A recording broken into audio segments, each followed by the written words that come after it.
Olá, está começando o programa É Isso Aí, eu sou o Luiz Rodrigo. Depois de um longo tempo fora do ar, nós estamos fazendo uma remodelagem de cenário, de estudo. Estamos agora com casa nova, gravando aqui na emissora, mas mantendo a mesma vontade de trabalhar, a mesma vontade de apresentar novidades, pessoas bacanas, convidados que agreguem a nossa cidade. Lembrando, o programa É Isso Aí é um programa dedicado a discorrer sobre temas polêmicos ligados à cultura, lazer, política, economia e muito mais. Com um foco de abordagem diferenciado, propomos mudanças benéficas aos cidadãos de nossa cidade. Eu sou o Luiz Rodrigo e estaremos com você todas as terças-feiras às 10 horas da noite. Você pode acompanhar no site da emissora, na sua NET, canal 22 ou pelo Facebook, Programa É Isso Aí. Também tem o site, programaeissoaí.com.br.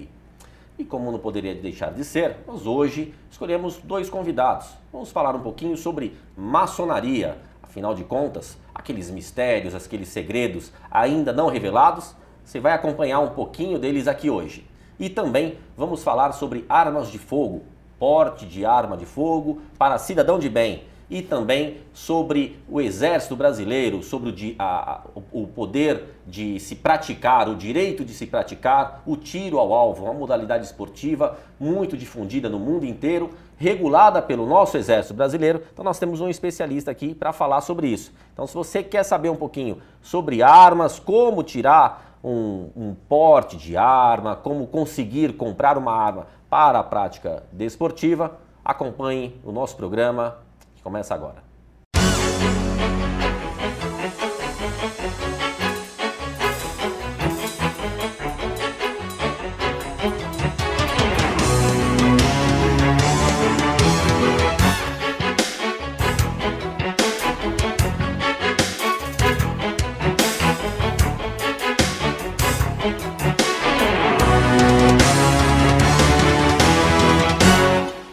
Nós vamos conversar agora com Alfredo Augusto Nogueira Júnior, ele que presta alguns serviços relativos a quem dá uma orientação, a quem pretende tirar porte de arma ou a quem quer praticar o tiro ao alvo. Alfredo, muito obrigado pela sua participação no programa.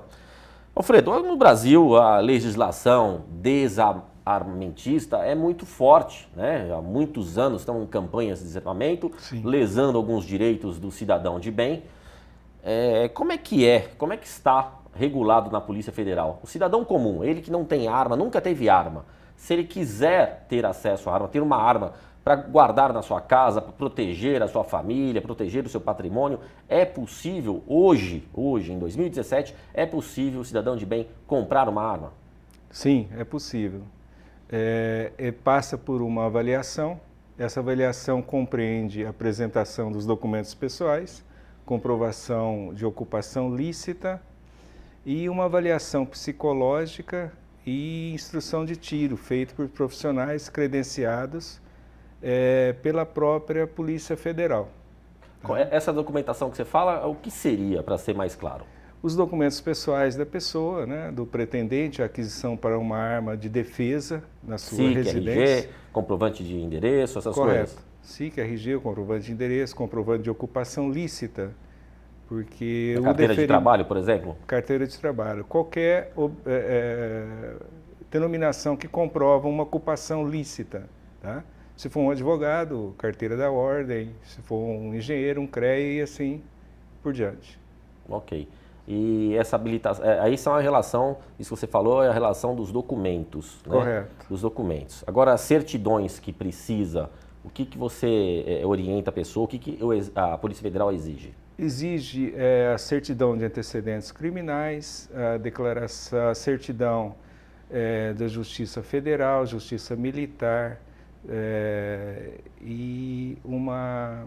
Justiça Eleitoral também? Eleitoral, tem que estar quite com a Justiça Eleitoral, tanto no âmbito criminal, Justiça Eleitoral criminal, quanto a quitação eleitoral. Ok. Essas são as documentações básicas. Sim. E essas documentações hoje em dia pode tirar pela internet, né? Sim. É até fácil conseguir isso. Sim, praticamente toda pela internet. Então não é mais trabalhoso, labutoso, ficar correndo atrás de repartição pública para tentar descobrir. Não. É necessário também uma justificativa, a declaração de efetiva necessidade, para que o postulante à aquisição da arma justifique para a Polícia Federal o motivo ao qual ele quer ter arma de defesa em casa. Mas agora você deu um exemplo, né? Essa declaração essa necessidade, né? A declaração de necessidade que a Polícia Federal exige. O que é? Ele tem que ter sofrido um atentado contra a vida, ele tem que ter passado por um crime, um furto, um roubo, ou não? É uma declaração simples, não sem necessariamente. Faz parte do requerimento ele justificar o motivo pelo qual ele quer fazer a aquisição da arma. A justificativa costumeira é para a defesa da sua residência e de seus familiares. Só isso é suficiente? Sim, tem sido suficiente. Agora, então falamos documentos pessoais dele, certidões, essa declaração. Sim. E depois tem, você tinha comentado, prova técnica, como é que funciona isso? A avaliação psicológica antecede a capacitação de tiro. Tá. Existe uma necessidade que ele faça a avaliação psicológica e 72 horas posterior ele faça a capacitação de tiro. Tá? Nessa capacitação é avaliado a perícia dele em manusear uma arma. É complicado isso? Não é complicado. Não é difícil, não é complicado. A prova de tiro, basicamente, se resume ao quê? Para o pessoal que está assistindo ter acompanhado. A avaliação na destreza, conhecimento da arma, principalmente normas de segurança. Tá? E existe o disparo de alguns tiros em um alvo pré-determinado, a distância de 5 e 7,5 metros. Então, basicamente, é saber ver se sabe manusear a arma, carregar, descarregar, travar e dar esses tiros. A segurança no manuseio da arma e a capacidade da pessoa em praticar o tiro. Tá. Aqui nós estamos falando sobre a possibilidade de se comprar uma arma com autorização da Polícia Federal. Correto. Isso apenas para ter em casa? Sim, para defesa em casa. Não é porte de arma? Não é porte de arma. Então, e lembrando que essas armas têm que ser nos calibres permitidos pela legislação. Que seria o quê? Os calibres 22, 32, 765, 380, .38 SPL. Então, são esses calibre calibres 12 permitidos. Também então, é permitido. Qualquer modelo de arma, qualquer marca nestes calibres, a pessoa pode comprar para ter em casa para sua defesa. Sim. Então ele comprou, levou para casa, não pode mais tirar de lá, fica lá. E a Polícia Federal monitora, obviamente, esta arma. Sim, ele vai revalidar essa documentação em 5 anos. Ok. Legal. Bom, agora falamos sobre Polícia Federal, né? A aquisição de arma para defesa pessoal e do patrimônio com a Polícia Federal. Mas isso não tem nada a ver com a regulação das armas pelo Exército. Uma pessoa que queira comprar uma arma, não para defesa pessoal, mas queira a arma para prática de tiro desportivo, quem faz não é a Polícia Federal, é o Exército. Correto, é o Exército, mas o que antecede a aquisição da arma é o documento chamado CR. O CR é um documento que é uma concessão para que o postulante, atirador, através de um processo que envolve também a avaliação psicológica, a capacitação de tiro e a documentação pessoal dele semelhante à da Polícia Federal. Então, a documentação pessoal é basicamente a mesma da Polícia Federal? Basicamente a mesma. O que é acrescido é a necessidade dele estar afiliado a um clube de tiro. Como trata-se de atividade esportiva, é necessário estar afiliado a uma atividade de tiro, um clube de esportivo. Tiro. Então é só entrar em contato, procurar no site, encontrar um clube de tiro, liga lá, como é que faz para me associar, carteirinha como um clube normal, obviamente deve ter uma mensalidade. Sim. Ele se apresenta, se identifica. Na verdade é uma anuidade, né? E é necessário que o clube esteja credenciado pelo Ministério da Defesa do Exército Brasileiro. Tá, tem que ser um clube credenciado. Correto. A partir daí, qual é o próximo passo? Documentação pessoal, o próximo passo, regularizou junto ao clube de tiro, deu a entrada com documentação no Exército. Quais os calibres que ele vai poder usar? Praticamente todos os calibres, tá? Ele pode inicialmente, como atirador, fazer aquisição de até 4 armas. Essas 4, 2 podem ser de calibre restrito. Os calibres restritos são acima do 38, do 380, do 22 que você comentou da Polícia Federal. Começa com o calibre 357. 357 Magnum até... Sim. E tem limite depois ou não? O limite para o atirador depende do nível de atirador. Todos nós saímos com um atirador nível 1. Certo. Chega a 2 e 3, que é o último nível do atirador. Para a mudança de nível de atirador e, consequentemente, dobrar o número de armamento, como atirador, é necessário ele participar de competições e não do resultado efetivo no campeonato, e sim de participação. De efetivamente só apenas participar. O requisito é participar, sim, independente do ranking que ele esteja. Sim.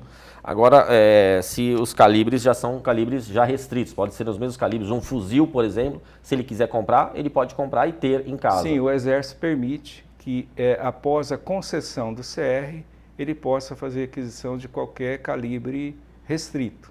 Certo. Lembrando que o limite, inicialmente, são de 2 calibres restritos. E 2 permitidos. Então, a 2 pessoa permitidos. já no início poderia adquirir 4 armas. Correto. Ele pode transportar, diferente da Polícia Federal que tem que manter em casa, ele pode transportar e ir até o clube de tiro e voltar com a arma, com a munição, sem problema nenhum.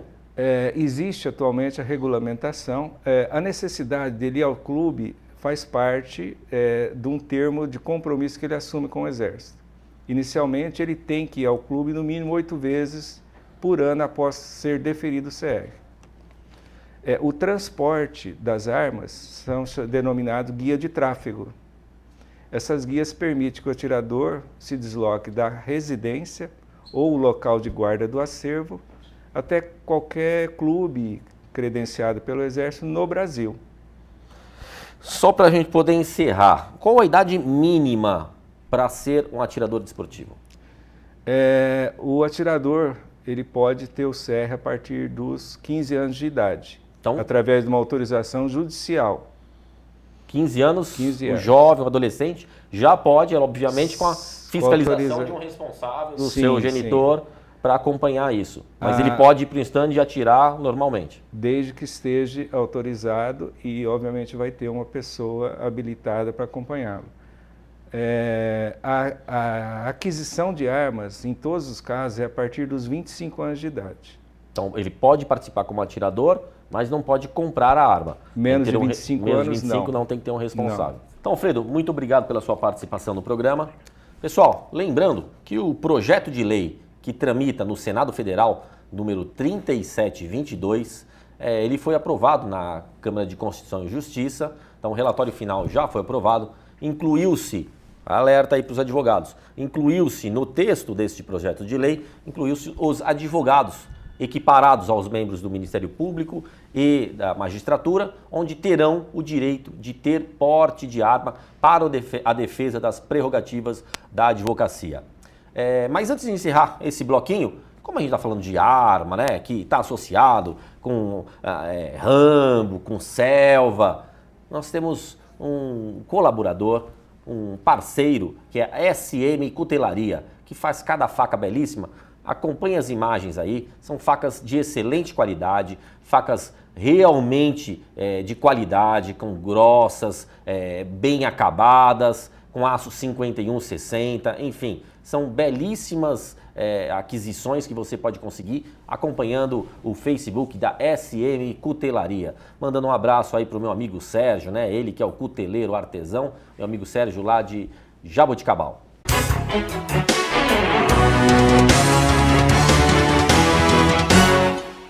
Amor, vamos na coxilha? Existem várias formas de dizer eu te amo. E a Coxilha, nesse mês dos namorados, resolveu dar uma forcinha para os casais viverem mais um momento único e inesquecível. Durante todo o mês de junho, o rodízio jantar casal sai por R$ 99,90. Isso mesmo, R$ 99,90 rodízio pro casal no jantar. Então aproveita a dica e corre levar o seu amor para se deliciar na Coxilha. Coxilha dos Pampas, 16 3629 6017. Promoção não cumulativa com outras da casa. A política mexeu com o Ribeirão Pretano e provocou reflexão. Muitas notícias viraram polêmica e indignaram. Eu não vou fechar os olhos e nem tapar os ouvidos. E todas essas notícias foram registradas aqui. Continuarei atento aos fatos que acontecem aqui em Ribeirão Preto. E é por isso que eu digo: acorda, Ribeirão! TV Mais, a nossa paixão por Ribeirão só aumenta. Só na Diário você ouve os sucessos, as clássicas, aquelas que você mais gosta e as melhores promoções. Diário, o dia todo, todo dia.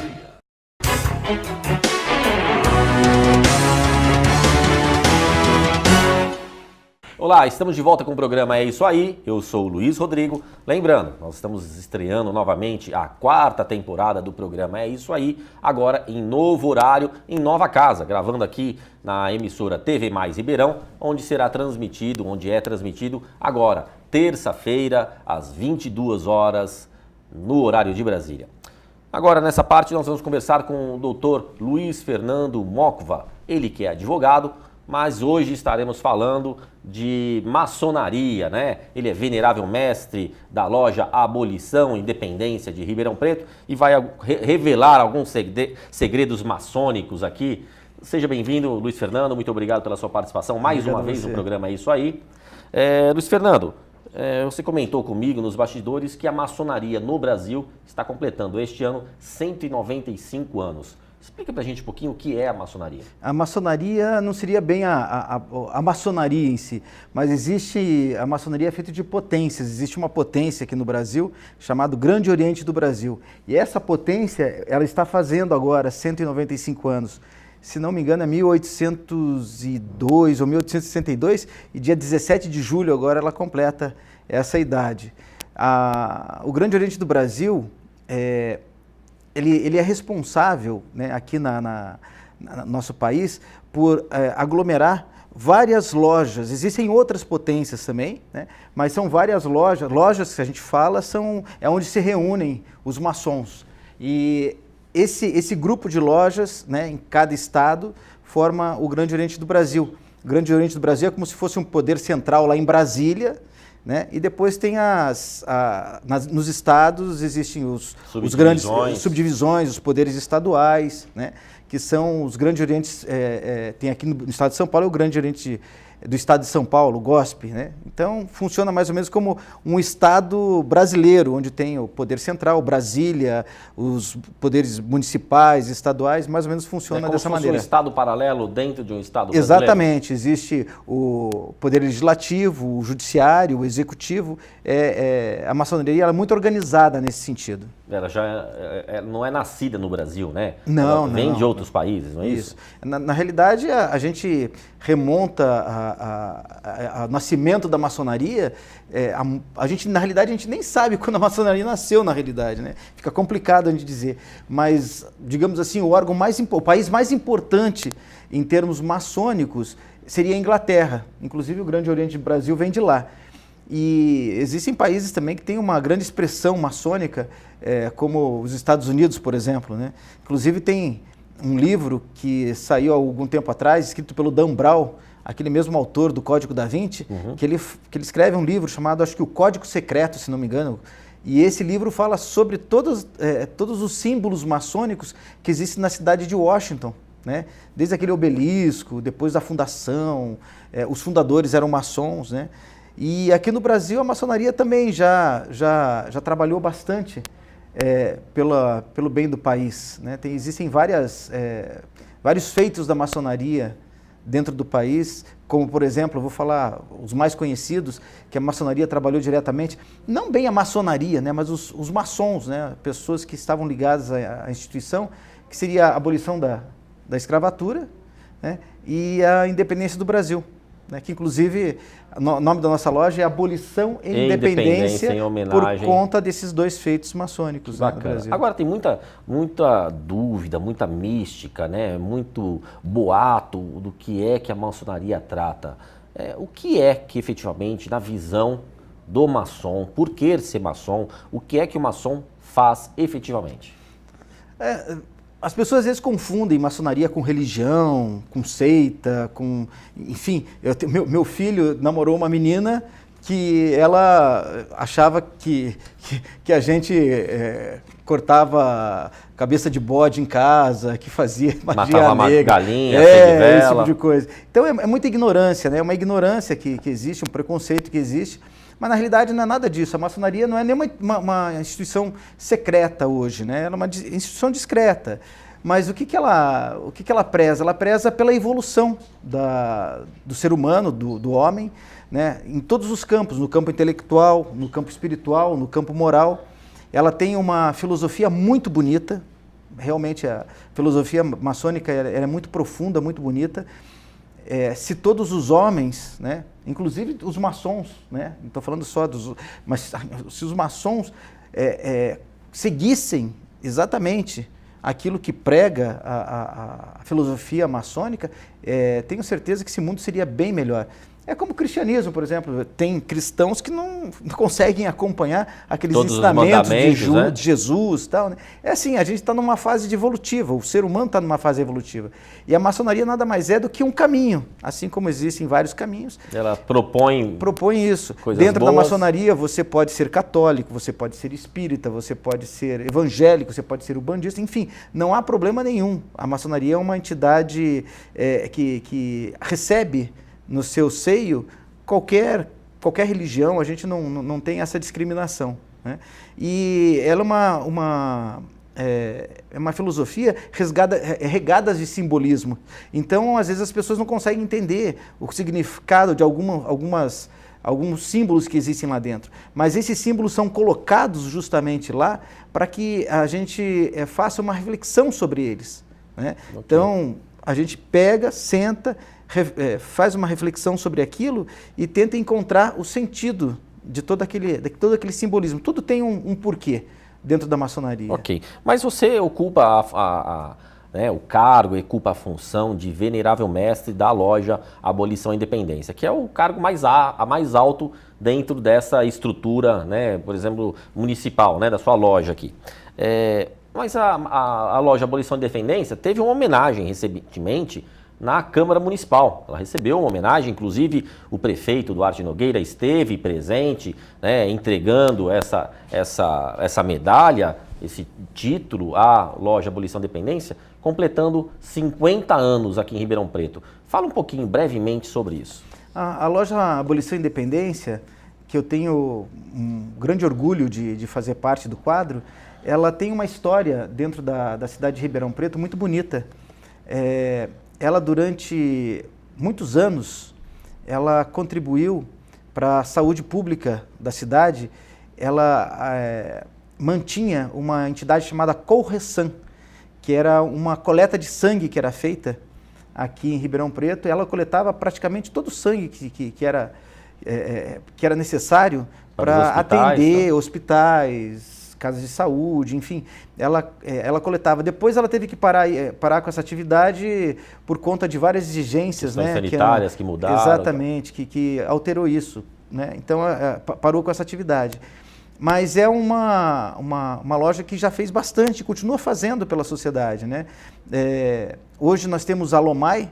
A Lomai é um braço de assistência da Abolição e Independência, onde nós tivemos agora há pouco tempo, fizemos alguns cursos para pessoas carentes, para pessoas da terceira idade, para que elas pudessem aprender com computadores, trabalhar com Excel, com Word, entender essas novas tecnologias, com jovens que vão ser colocados no mercado de trabalho, e às vezes eles precisam saber como se portar numa entrevista de emprego, como que vai se vestir, como que vai falar, como elaborar um currículo. Então a gente fez esse trabalho durante algum tempo lá. E agora nós partimos para um outro tipo de atividade que nós estamos ainda elaborando, está em fase de processamento ainda, de execução, que seria nessas livres, né? Vários cursos que nós vamos ministrar lá nessa entidade, na Lomai, para que as pessoas tenham, como se fossem cursos técnicos, né? Não seria um curso técnico porque não entra naquela carga horária que o MEC exige, né? Não vai ter uma ligação direta com o MEC. Mas a gente vai procurar ajudar porque eu acho que dos maiores problemas do Brasil hoje é a questão de educação. E isso pode ser um complemento para os jovens, né? Não só para os jovens, até pessoas mais velhas participam, para que tenham maiores oportunidades no seu trabalho. E também gostaria de frisar que também a existência de uma outra entidade que também nós fundamos agora no ano passado, que seria a Frafrem, que é a Fraternidade Feminina, onde as nossas esposas hoje, elas trabalham em prol da sociedade carente de Ribeirão Preto, com várias ações, já fizeram inúmeras ações e está sendo um trabalho muito bonito que elas estão fazendo lá, que as nossas esposas estão fazendo. Então, legal.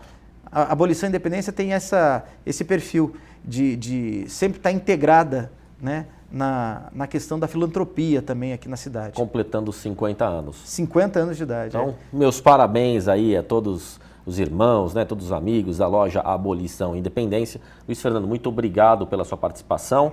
E antes de encerrar, gostaria de falar, né, nós recebemos a revista Índice Chibarro Gray, que é uma revista em circulação aqui em Ribeirão Preto, apenas de maçons, né? Só maçons podem anunciar. Essa é a capa de lançamento da revista. Ela tem uma matéria sobre a maçonaria e a Inconfidência Mineira, né? Por isso que tem a forca aqui. Enfim, é uma revista bem bacana, é um parceiro do programa É Isso Aí. Então, são vários anunciantes aqui. Depois nós vamos mostrar mais detalhadamente a revista. Estamos elaborando todo o aparato tecnológico para poder fazer um trabalho bonito para vocês acompanharem este trabalho da revista Chibarro Gray. Lembrando que é a primeira edição de abril de 2017 e, enfim, vocês vão acompanhar aqui no programa É Isso Aí as edições que vão ser disponibilizadas nas próximas publicações. Pessoal, nós vamos ficando por aqui, espero que vocês tenham gostado do programa É Isso Aí e com o decorrer do tempo nós vamos trabalhando um pouquinho mais para trazer um programa bacana. Nós nos vemos no próximo programa. Porque programa é isso aí.